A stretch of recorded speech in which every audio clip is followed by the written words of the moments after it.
Hey everybody, I want to go through our round 9 results so you can see how everybody did, or round 8 actually, and then we've got 2 rounds left, round 9 which finishes up today, and then the last week round 10, so we're almost wrapped up with our sesame. So looking at round 8 and where we are with Universe 1, just to kind of give you a perspective on where everybody's standing. We've definitely got a group right together, packed together, but then we've got a couple folks pulling forward. So Allie, Bethany, and Casey are doing a real good job in this group, pulling forward, but you guys are really still stacked together pretty well. So looking at overall profitability, everybody is profitable, which is also very good. Allie at 2.1. And then Bethany at 962 and Casey at 817. But if you look like Matt, as an example, a little bit behind the rest of the group, but still 640, and Lizzie at 803 for profit. Those are really, really good profit numbers, and seeing Kyle in the green is awesome as well. So that's what Universe 1 looks like on this screen. Take a look at Universe 2. In this group, Taylor and Spencer and Ben have a ton of sales revenue. So the three of you definitely pulled out ahead of the rest of the pack, and then the rest of the pack is really close together here as well. So I'm looking to see where you guys are from a profitability perspective. Ben's actually a little bit higher, and he is kind of right in the middle of the three of you guys, and 1.2 and 1.6. So certainly that is a function of how much you're spending as well as your revenue that you're getting in. So it's kind of a balance. Also, just so you guys know, no more plant production because it takes 2 rounds to get it, so you won't see any benefit in round 9 or 10 if you're building plants in those rounds. So, and also watch your technology development, because that also takes a round unless you buy it for this existing round. So watch that as well. And then take a look at Universe 3 just to see where you guys are at. And everybody's doing really, really well in this round. So we've got Amber and Cody and Danielle. Danielle up and ahead with revenue numbers. Dylan hanging in there because I think the other 3 are like dominating so much, but definitely can make a little bit of improvement here, I think, in the next 2 rounds. And we'll just take a look maybe to see where you are with overall research and design to see if you need to spend quite as much on it, but we'll take a look at yours when we look at pricing and things like that too, see if I can give you a little bit of help here. A huge difference though when you look at Danielle's profitability for the round versus Cody and Amber's, who's almost exactly the same, even though there is a $1 million sales revenue difference. And again, that has to do with how much money you're spending truly, and you do have to invest, and there's a balance in that, and that is the differentiator when it comes to that. So working backwards with market share and pricing, taking a look at this, we can see that Dylan has low market share, and the primary reason here is the cost and what you're charging customers, way too high in these technologies for sure, especially given where you're at. You guys are making tons of sales revenue because your prices are staying relatively high within your pack, and you guys aren't trying to get the cheapest overall, but you do want to be somewhat competitive as well. So taking a look even at Danielle with Tech 1 and Tech 2 at $100 for the US, probably a little bit high here. I'd probably bring that down. Amber, Tech 2, I'd probably bring that down a little bit as well. And then taking a look at where you're at, Danielle, you can see in the mix of your competition doing really well with prices in Asia, which is where the primary amount of your revenue is probably coming from, and then again a little bit high in Europe. So your Asia prices, Danielle, are doing really well, but I bet your US and your Asia sales are going to be lacking. So if I pull up US here as an example, your US shares is only at 4%, and your Europe shares are only at 3%. So where you're really making all of your profitability is in Asia right now, and that's because your prices are a little bit more competitive. So that's just something to consider, and you can see those differences there as well. Okay, and then also if you just take a look at where you are from features, remember what I said about spending money on features. Cody really doesn't have to do that anymore because he's at 10, so he's pretty much spent what he can in that area. So the only other thing that he can really tweak is his production and his advertising and his forecast, that kind of stuff. So really the last couple of rounds, that's what he'll be reconciling. So Danielle, you can see with your group for selling price in the US, you're quite a bit higher here. And so you have quite a few less sales. And then in Tech 2, you're not quite, super high, but you're still higher than these folks. And I think Amber ran out of production, so that's why you got as much as you did in that. And so did Cody. Otherwise, I don't think they would have paid that price for it. So definitely watch that. And Dylan, definitely too high. So make sure to make those adjustments. And then Universe 2. Looking at global shares, here again we've got Ben at 27%, Spencer at 29%, Taylor at 23%, Chelsea at 10%, Pow at 8%. So lots of good market share happening here. But if we look at prices, clearly Karma's really high. Also Sarah is pretty high, which is reflective in their overall market share. Everybody else is pretty close in the range of where they need to be. So Taylor, maybe watch your prices here in Asia. That might help increase your increase where you're at, because it seems like everybody's at kind of a 2,000 for Tech 1. So maybe you want to bring that down a little bit, and then just a tweak with your Tech 2, and I think that will help. But then here, your Tech 1 again is a little bit high, and I'll just go in and show you. I think I know what might be happening there, and so hopefully I can help you out with that. But you can see, Taylor, if I look at your Asia sales as an example, you have 23% overall, but your Asia market share is only 9%. Your US market share now is 61%. So big differences there, and I guess that's just kind of something to pay attention to.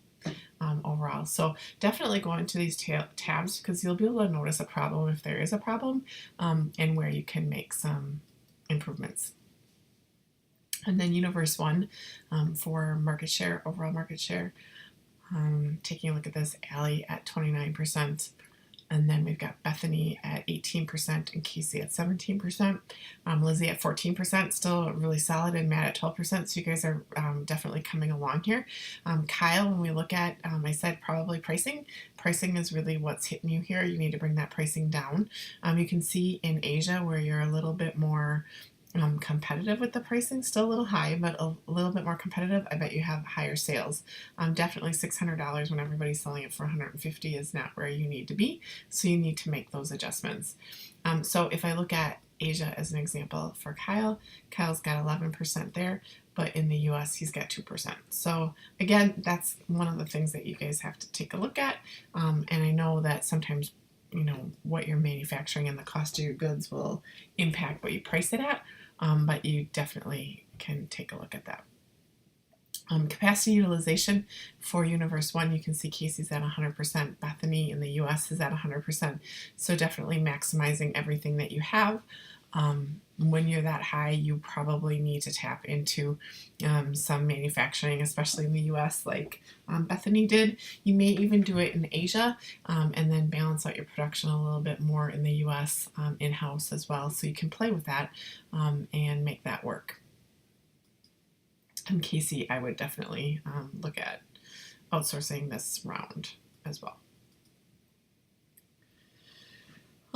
Looking at market share here, we've got 3 teams at 100%. So looking at Ben, Spencer, and Chelsea at 100% production. So you're definitely doing lots. Chelsea, I would definitely look at potentially doing some contract manufacturing. Taylor was already there. Ben was already there. You guys know where you're at and the growing pains that you've got right now.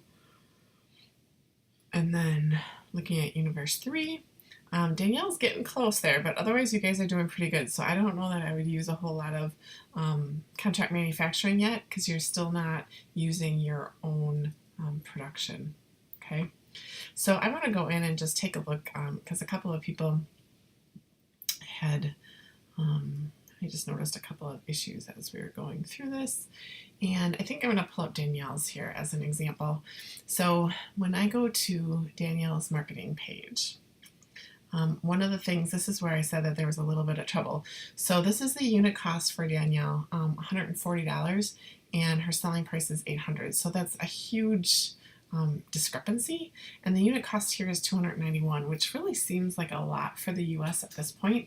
So I'm just going to take a look at her tax page because I think there's probably an issue here. Yes, so the reason why some of these prices look a little bit higher is because these tax rates are off.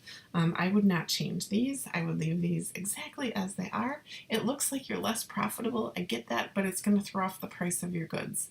So if I come back in here now, instead of $290 for this product, it's $213, and your unit cost is $108. So this is going to help you get this back into a little bit more of a competitive range.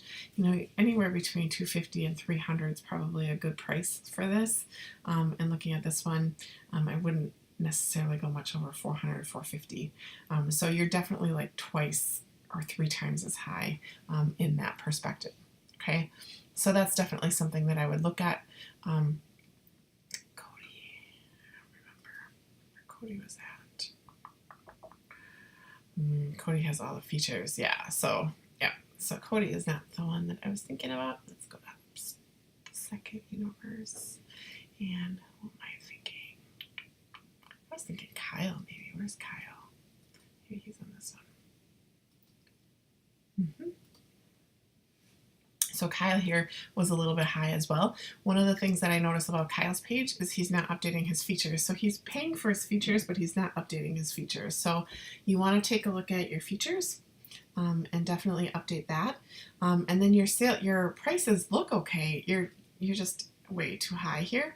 So I would definitely bring this down to somewhere in the vicinity of like $375 maybe, and $275, something like that. That's kind of where I would have you at, but you need to update your features on all of these. So you make sure that this is here. You don't want to screw that up.